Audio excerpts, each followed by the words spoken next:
오늘 설교 제목을 그가 오셔서 구원하리라 그렇게 정해 보았습니다. 오늘 말씀이 이렇게 얘기합니다. 하나님이 오사 너희를 구원하시리라.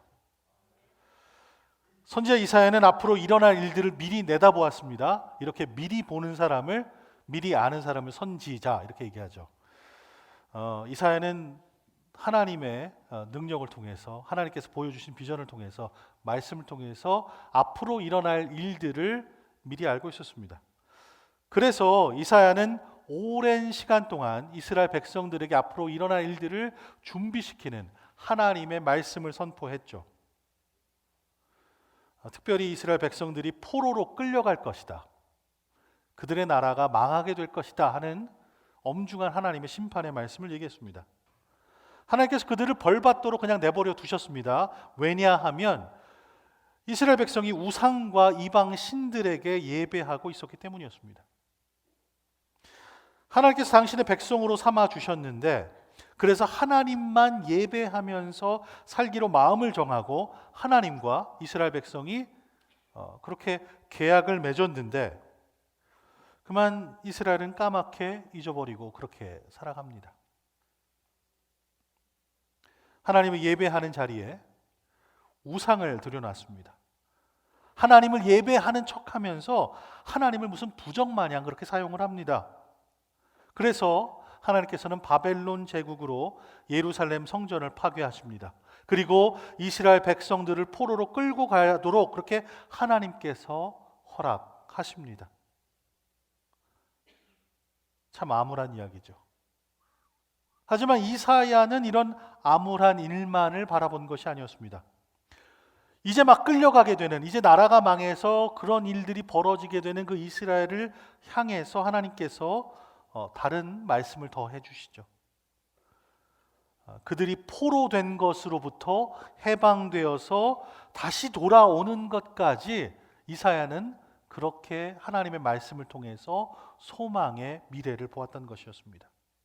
하나님께서 이사야에게 말씀하시기를 이스라엘 백성들이 그들의 타향살이에서 놓여서 다시 약속의 땅으로 돌아오는 두 번째 출애굽과 같은 일들이 있을 것이다, 그런 약속의 말씀을 주십니다. 이 두 번째 출애굽과 같은 일이 바로 오늘 이사야가 말씀에 기록하고 있는 내용입니다. 광야의 꽃이 만발하고 마른 땅에 물이 차오를 것이라는 것입니다. 약한 자가 강해지고 사람들은 돌아오는 그 길을 기뻐하게 된다. 오늘 말씀은 그렇게 예언합니다. 그리고 이렇게 선포합니다. 하나님께서 반드시 오셔서 너희를 구원하여 주실 것이라. 하나님께서 어떻게 이스라엘 백성들을 구하실까요? 우선 하나님께서는 육신적으로 매여 있던 이스라엘 백성들을 구해 주십니다. 이스라엘 백성들은 하나님께서 그들에게 약속해 주신 땅에서 물리적으로 먼 거리를 떠나 있습니다. 정말로 피눈물 나게 포로로 그 먼 길을 끌려가야만 했습니다. 본인들이 원한 것도 아니고요, 패배를 당한 나라의 백성으로 수치를 당하며 오랜 세월 동안 바벨론 제국 압제 아래서 살아야만 했습니다. 예루살렘으로, 가나안 땅으로 다시 돌아가는 일은 눈에 보이지도 않죠. 이제 막 끌려가고 있는데 어찌 그 다시 돌아오는 날을 그려봅니까? 다시 돌아간다고 해도 참으로 멀고 험한 일이죠. 나라가 폐허가 됐는데 그 땅을 떠난 사람들이 그 폐허가 된 그 공간으로 돌아온다고 해도, 그곳이 아무리 좋은 고향이라고 해도 거기에서 다시 삶을 시작하는 일은 큰 힘이 따르는 일이었습니다. 그곳에 가려면 힘이 있어야 합니다. 육신의 힘이 있어야죠. 그리고 그곳에 돌아갈 때 그 모든 어려운 것들을 견딜 마음의 힘도 필요합니다. 오늘 이사야가 말씀을 통해 선포합니다. 너희는 약한 손을 강하게 하며 떨리는 무릎을 굳게 하며 겁내는 자들에게 이르기를 굳세어라, 두려워하지 말라. 참 힘이 되는 말씀이죠. 하나님께서는 우리에게 힘을 주시는 분이십니다. 그리고 우리를 반드시 구원해 주십니다.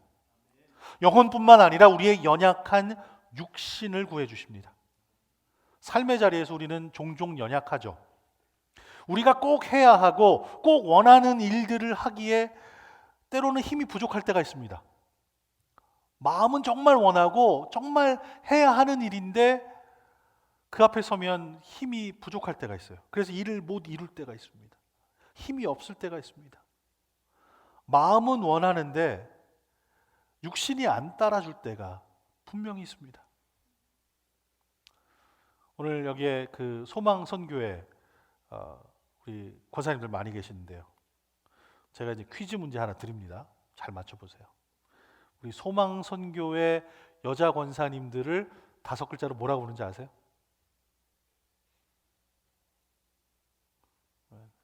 우리 목사님 이상한 거 물어보죠. 5글자. 흰머리 소녀. 네. 네.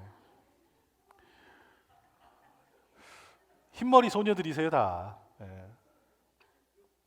지난주에 우리 아브라함 남선교회에서 우리 소망선교회 분들을 다 모시고 아주 맛있는 식당에 가서 음식을 먹었습니다.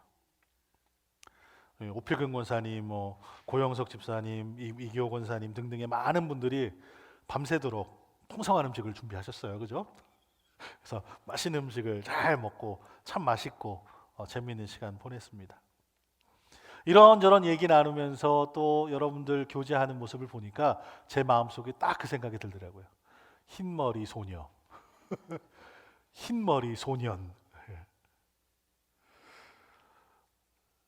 우리 권사님들 이렇게 눈 반짝반짝하면서 이야기 나누는 것, 교제 나누는 것, 즐거워하시는 그 교제의 모습을 보면서 우리가 머리는 휘어졌지만 마음들은 다 소년들이고 소녀들이구나 그런 생각을 했습니다. 우리 마음은 다 그렇잖아요. 적어도 마음은 그렇잖아요. 여전히 뛰고 날고 다 씹어먹고 다 할 것 같잖아요. 마음은. 근데 몸이 잘 안 따라줘요. 저도 죄송한 말씀이지만 한 해 한 해가 좀 조금씩 다르다 하는 것들을 느껴봅니다. 지난해에는 아무렇지도 않았는데 희한하게 올해는 2번, 3번 고민해야 하는 일들이 분명히 생겨요. 우리 삶 속에 있습니다. 그뿐만이 아닙니다. 이제는 내가 할 수 없다고 그 미리 다 경험한 것들이 많이 있어요. 이제는 나 그거 못해. 포기하는 일들이 생깁니다. 세월이 지나면 다 그래요. 어쩔 수 없습니다. 어떤 때는 몸이 연약해서 그렇고 어떤 때는 그래서 하고 싶은 일을 전혀 못할 때가 분명히 있습니다. 또 때로는 우리 마음이 미리 연약해져서 인생에 어려운 일이 생기면 그 밀려오는 도전 앞에 싸워보지도 못하고 제대로 맞서보지도 못하고 그냥 무릎을 꿇을 때도 분명히 있습니다. 몸도 약해지고 우리의 심령이 그렇게 약해집니다. 그런데 하나님은 우리를 강하게 하시는 분이십니다.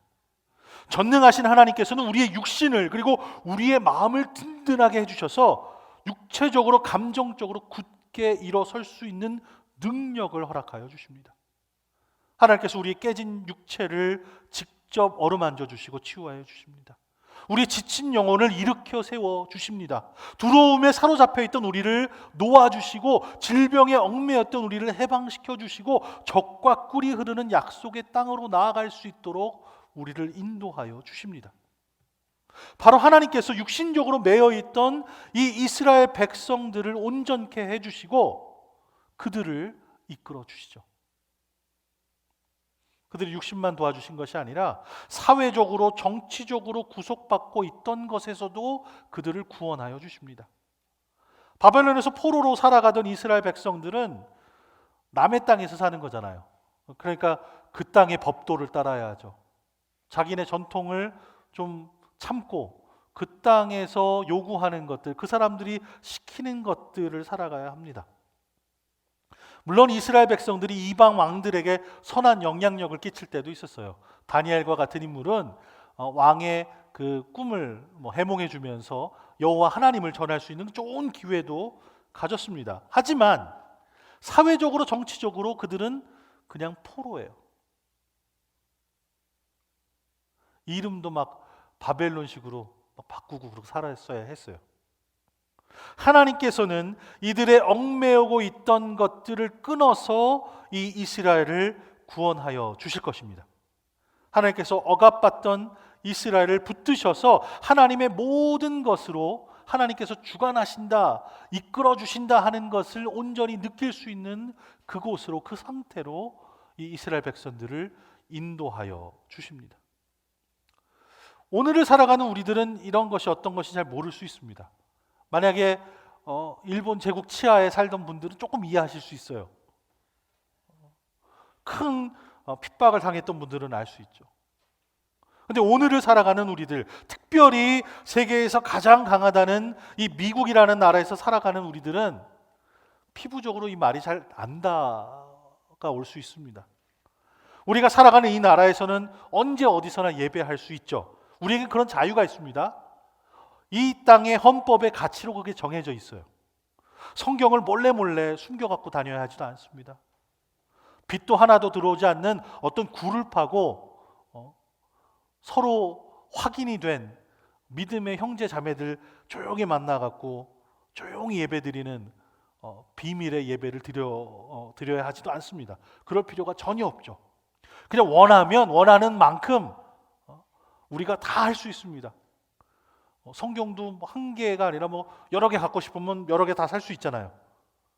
언제 어디서나 예배를 드릴 수 있습니다. 그런 자유가 우리에게는 있습니다. 하지만 동시에 사회적으로, 정치적으로 전혀 압박이 없다, 차별이 없다 하는 건 아니죠. 자유만 누리며 살아가지는 않습니다. 여전히 우리는 사회적인 압박을 받죠. 특별히 이민자로서 우리는 어려운 일들을 겪습니다. 누리고 있는 자유도 그렇지만 그렇다고 해서 전혀 차별이 없는 세상을 살아가는 것은 아니죠. 때로는 이런저런 문화가 유행하면서 특정한 것들을 비꼬고 서로 공격하는 그런 일들이 생깁니다.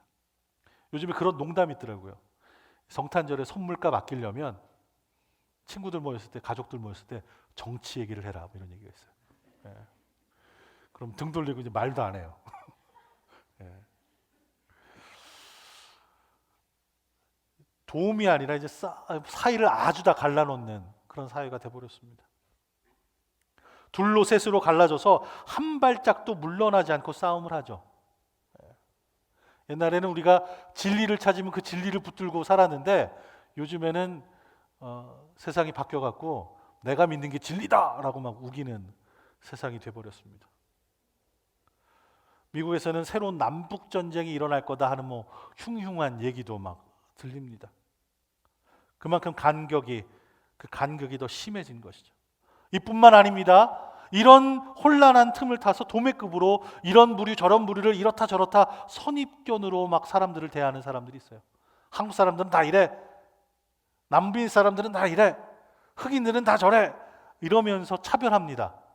담을 쌓습니다.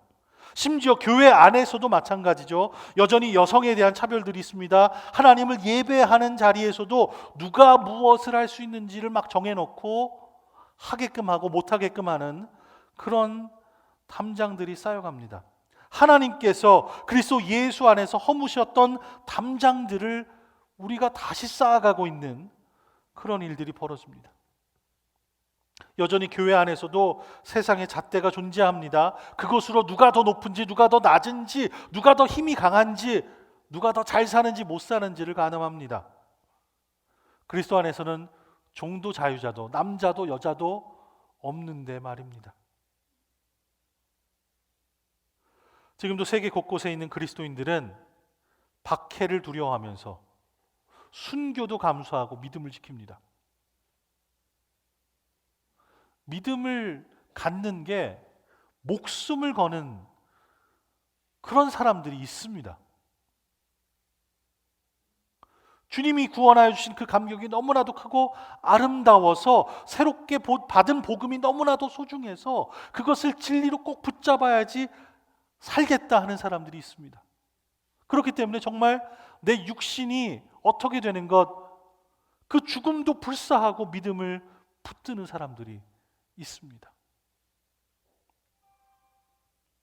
하나님께서는 우리를 얽매고 있는 이런 사회적, 정치적 압제에서 반드시 우리를 구원하여 주실 것입니다. 때로는 수십 년, 수백 년 동안 걸리는 일들이 있죠.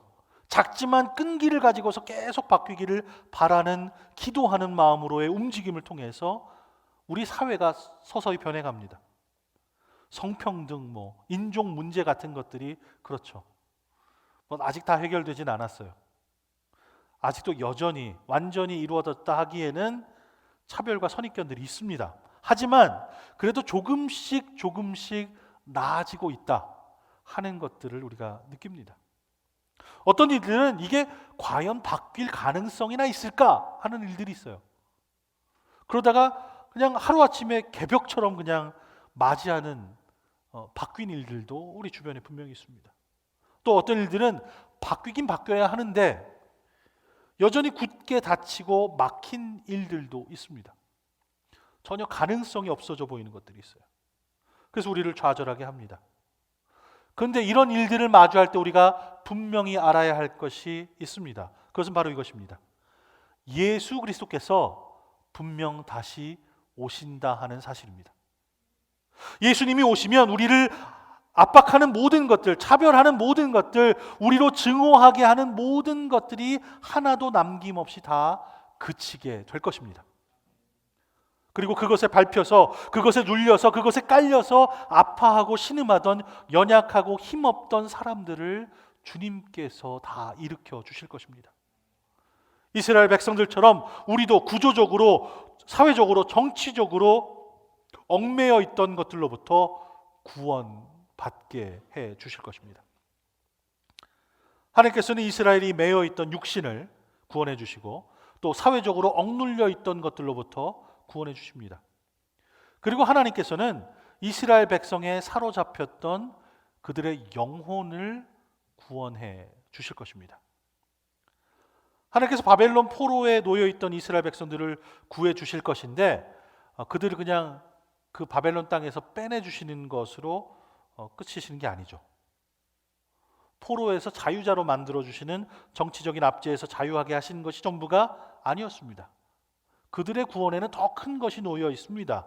이사야가 말씀으로 선포하죠. 여호와의 속량함을 받은 자들이 돌아오되 노래하며 시온에 이르러 그들의 머리 위에 영영한 희락을 띠고 기쁨과 즐거움을 얻으리니 슬픔과 탄식이 사라지리로다. 그들의 영혼이 자유하게 된 것을 표현한 거죠. 영영한 희락, 영영한 기쁨. 이것은 영원히 이어지는, 끊어지지 않고 영원히 계속되는 기쁨을 이야기합니다. 이것은 매여서 죽을 수밖에 없던 상태에서 놓이는 구원을 경험한 사람만이, 그 영혼만이 아는 기쁨이죠. 잠깐 좋았다 마는 게 아니라 온 존재적으로 이건 너무나 기쁜 일이야. 그걸 누리는 그런 기쁨입니다. 오직 성령께서만 우리 인간에게 주실 수 있는 그런 종류의 기쁨이죠. 이스라엘에게 이걸 주시는데 똑같은 방법으로 하나님께서는 우리의 영을 구원해 주십니다. 이스라엘 백성들과 마찬가지로 모든 인류는 죄와 사망에 사로잡혀 그 아래에서 노예의 삶을 살고 있죠. 오직 하나님께서만 이 죄 문제를 해결하실 수 있습니다. 오직 하나님께서만 이 사망의 문제를 해결해 주실 수 있습니다. 오직 하나님만이 영원한 생명을 우리에게 선물로 허락해 주실 수 있습니다. 오직 하나님께서만 우리를 구원하실 수 있습니다. 하나님께서는 우리에게 구원을 통해서 기쁨을 주십니다. 근데 그 기쁨이 그냥 보통의 기쁨이 아니에요. 내가 선물 받아서 반가운 사람한테 카드 받아서 좋아하고는 그런 기쁨이 아니에요. 아무리 좋아봐야 그날 하루죠. 누가 막 사랑스럽고 좋다가도 미운 털백이면 막 싫어지죠.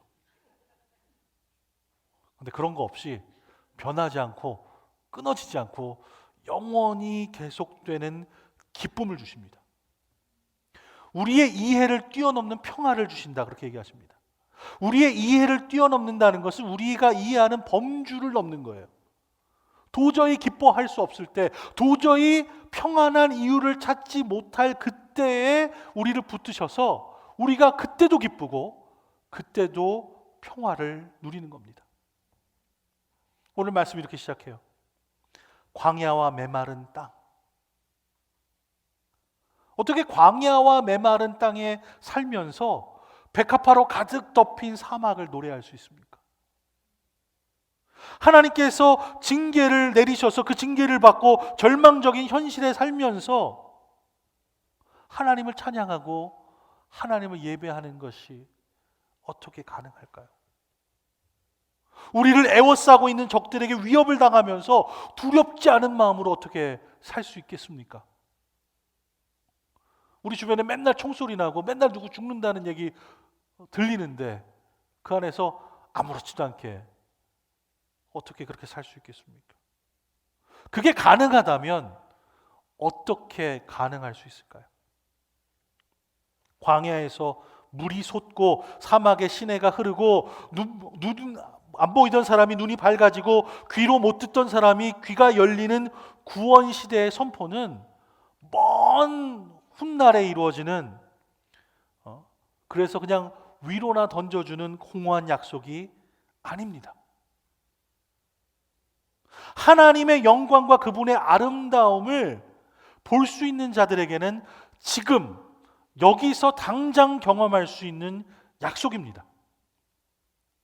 영적인 눈을 갖고 구원을 경험한 자는 자연과 역사 안에서 하나님이 우리 삶에 직접 개입하시는 그 손길을 보게 됩니다. 우리 삶이 복잡하죠.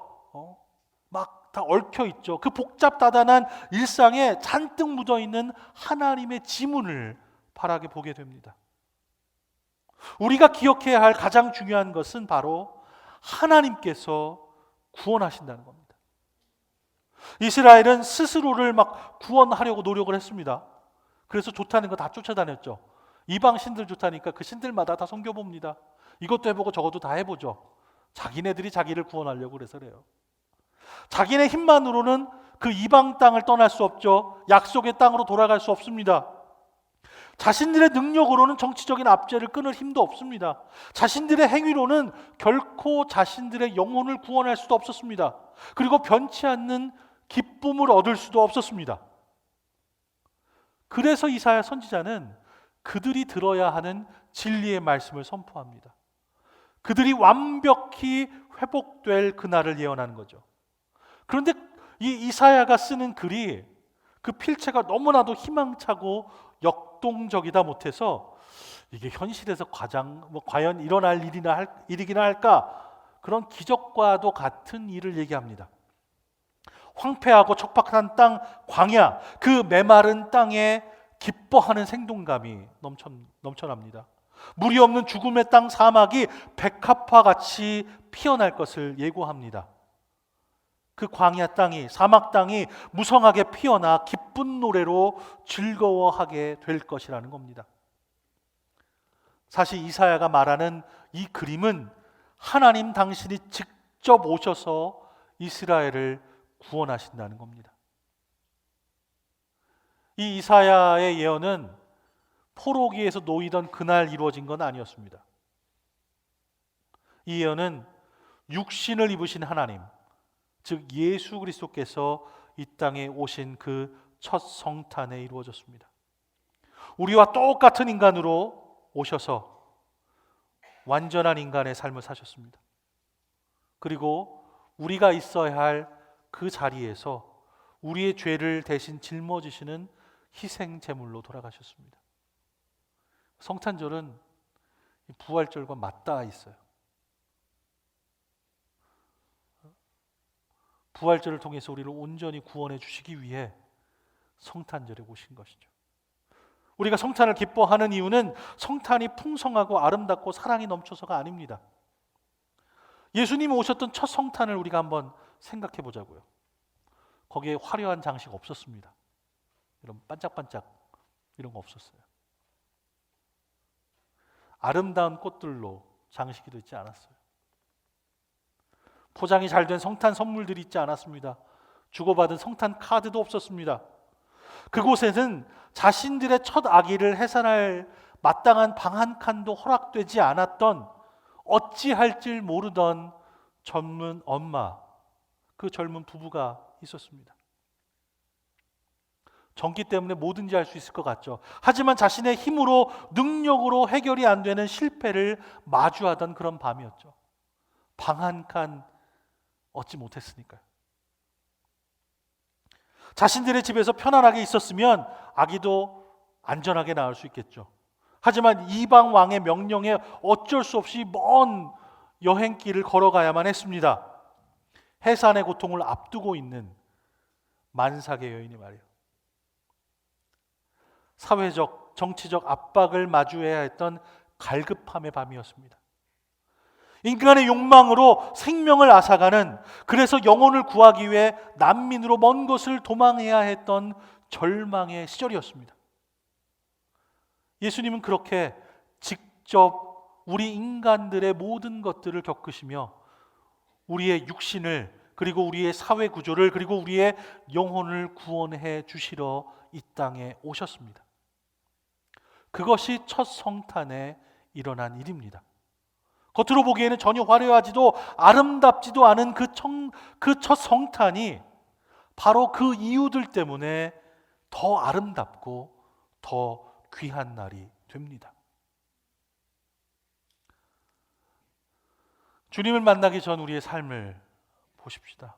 과거 어둠 속에서 갇혀서 도무지 바뀔 것 같지 않았던 우리 고집스러운 삶에 우리 주님이 찾아오셨습니다. 한 줄기 빛으로 임하셔서 우리 삶 속에 있던 모든 어두움들을 걷어내 주셨습니다. 우리 삶 속에 기쁨과 환희와 활력을 주셨던 그 당시를, 그 첫사랑을 다시 한번 떠올려 보십시오.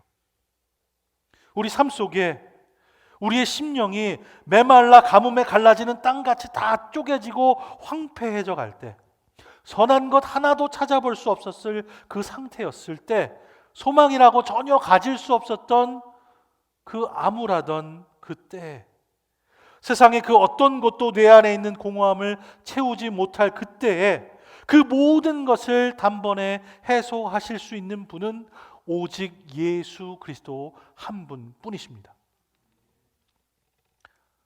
바로 이것이 소망의 메시지입니다.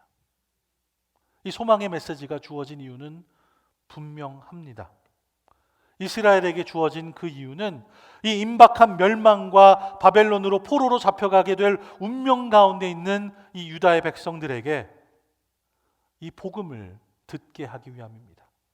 보라, 너희 하나님이 오셔서 원수를 갚아 주실 것이다. 그가 너희를 구해 주실 것이다. 이게 참된 격려고, 이게 참된 복음이죠. 싹 망해서 절망을 마주했을 때 하나님이 분명히 오신다. 하나님이 너를 잊지 않으신다. 하나님이 너를 구원해 주신다. 우리가 들어야 하는 복음입니다.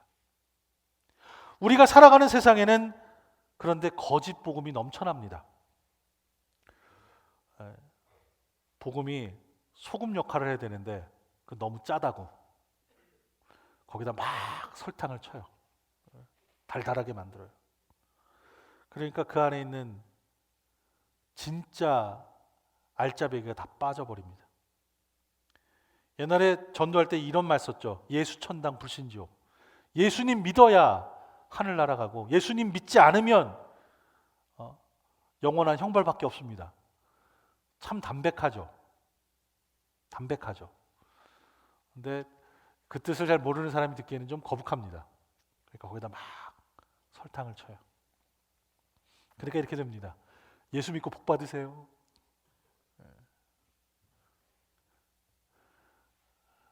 복만 모으려고 했습니다. 하나님의 복을 모르고 세상 복을 막 모으려고 했었죠. 건강해지고 돈 많이 벌고 성공하는 것만 관심 있습니다. 하나님이 그거 도와주시겠지. 조금 더 지나니까 더 달달해졌어요. 하나님은 사랑이십니다. 얘기 좋은 것 같죠. 하나님은 사랑이시니까 무슨 죄를 져도 다 용서해 주십니다. 뒤로는 막 이상한 짓들을 많이 해요. 면죄부처럼 사용합니다. 하나님을 무슨 애군 막는 부적처럼 값싼 복음처럼 싸구려로 취급합니다. 거기에 설탕이 더 뿌려지니까 이런 게 나와요. 하나님 믿고 대박 나세요. 하나님을 이용해서 세상에 있는 욕망이란 욕망은 가득 다 채우려고 합니다. 회치라는 거짓 선지자들의 듣기 좋은 가짜 복음입니다. 이런 건 이제 믿으면 안 됩니다. 진짜 복음은 이겁니다. 사막과 같은 척박한 심령에 구원의 소망도 가질 수 없는 우리의 삶에 하나님께서 대로를 내주신다는 겁니다. 절망적인 상태 가운데 구원의 길이 우리 안에 생겨났다는 겁니다. 이 대로는 바로 예수 그리스도십니다. 예수님은 길이시고, 예수님은 진리시고, 예수님은 생명이십니다. 그분은 사막과 같이 아무런 소망도 없는 이 세상에 그 자신을 구원의 대로로 기꺼이 우리를 위해서 놓으신 분입니다. 사막이라는 데는 길이 없는 데죠. 거기에 뭐 차선 그려 있지도 않습니다. 가로등이 있는 것도 아니에요. 바람 불면 지형이 다 바뀌죠.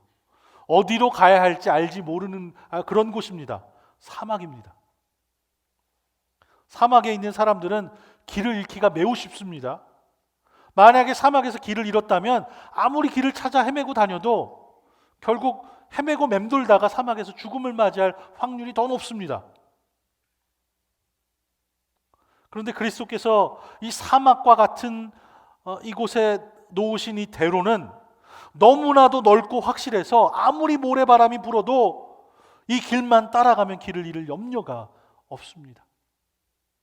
이 길만 따라가면 구원에 이르게 됩니다. 우리를 너무나도 사랑하여 주시는 하나님께서 예수 그리스도를 통해서 우리를 구하러 와 주셨습니다. 그분이 오셔서 우리를 반드시 구원해 주십니다. 그런데 우리가 해야 할 일이 있습니다. 우리가 분명히 해야 할 일이 있습니다. 그렇게 오신 주님을 영접하는 것이 우리가 꼭 해야 할 일입니다. 예수 그리스도께서는 우리의 육체를, 우리의 관계를, 그리고 우리의 영혼을 구원해 주십니다. 그리고 그리스도 예수께서는 우리에게 영원한 생명을, 그리고 변치 않은 영원한 기쁨을 주십니다. 하지만 그분을 우리의 삶에 모시는 일을 우리가 결단해야 하는 것입니다. 오늘 지금 그 예수 그리스도를 당신의 가슴 속에, 당신의 일상에 모시기 바랍니다. 그분이 우리와 함께 계셔서 우리는 영원히 기뻐할 이유가 있습니다. 예수님은 반드시 오십니다. 그리고 그분이 오셔서 우리를 구원하여 주실 것입니다. 기도하시겠습니다.